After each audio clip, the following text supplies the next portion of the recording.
Chicken কি পছন্দ করো না বলো তো? আজকাল তো চিকেনের কথা শুনলে কি আর বলবো, সবাই পছন্দ করে চিকেন। আমার তো খুবই ভালো লাগে, তাই তোমাদের সাথে নিয়ে আসলাম একটা চিকেনের খুব সিম্পল রেসিপি। তো দেখো, চিকেনগুলো খুব সুন্দর করে টক দই দিয়ে মেখে নিতে হবে।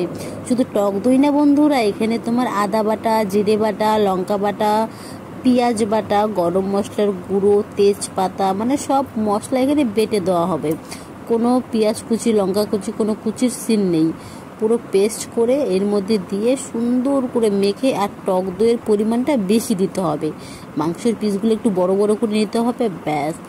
এই পুরো মেখে ছেঁকে গরম গরম তেলের মধ্যে ছেড়ে দিতে হবে। আর গরম তেলে ছাড়ার পরে বেশ রসা কষা হবে। এটা কিন্তু বেশি ঝোলও হবে না আর বেশি শুকনোও হবে না, পুরো গ্রেভি গ্রেভি হবে আর বেশ রসা কষা টাইপের হবে।